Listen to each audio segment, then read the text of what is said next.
আজকে আমরা যাব বড় ভাইদের সাথে সবাই মিলে নদীর মাঝখানে, নদীর মধ্যে দুর্গম চরের ভিতরে পিকনিক খাইতে সবাই মিলে। তাই তার জন্য নৌকা দিয়ে রওনা হলাম।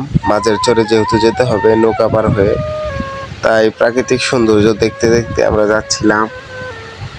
সুন্দর বিল, নদীর মাছ দিয়ে হাঁসর ছিল। যাই হোক, এসে পড়লাম আর আমাদের কার্যক্রম শুরু করে দিলাম। সুন্দর মনোরম পরিবেশে সবাই হাতে হাতে হাত মিলিয়ে কাজ করতেছিলাম, কারণ সবার একার পক্ষে সম্ভব না।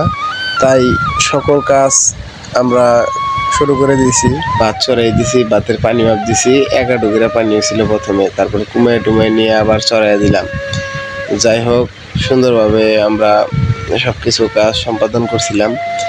এখন বাটা গোটার অনেকই আছে, তাই আমরা নদীর মাঝখানে একটা দিস্তা নিয়ে গিয়েছিলাম, সেটা দিয়েই আমরা সব কিছু কাজ, বাটা ঘষার কাজ সম্পূর্ণ করলাম। সব কিছু করা শেষ, এখন কাজ প্রায় শেষের দিকে। ভাত চড়িয়ে দেওয়ার পালা।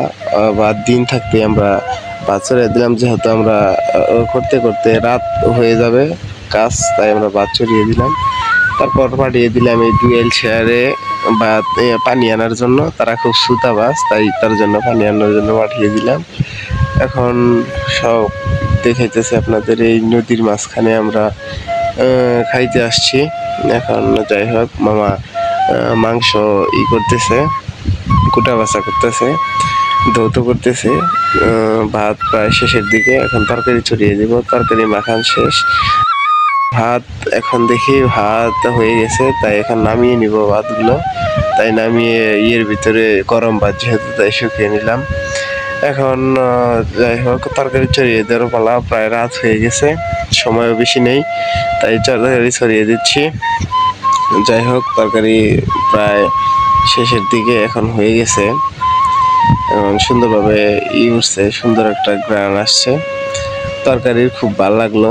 সব কিছু কাজ শেষ, এখন খাওয়ার পালা।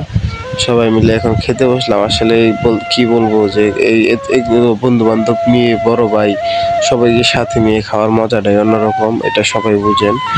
আর চরের ভিতর বলে কথা, তাও নৌকার ছাদের উপর উঠে রাত করে খাবার খাচ্ছি, অনেক ভালো লাগছে। মানে অনুভূতিটা প্রকাশ করার মতো না। রাত হয়ে গেছে, এখন বাড়ির যাওয়ার পালা, তাই আমরা আপনাদের কাছ থেকে বিদায় নিচ্ছি। আসসালামু আলাইকুম।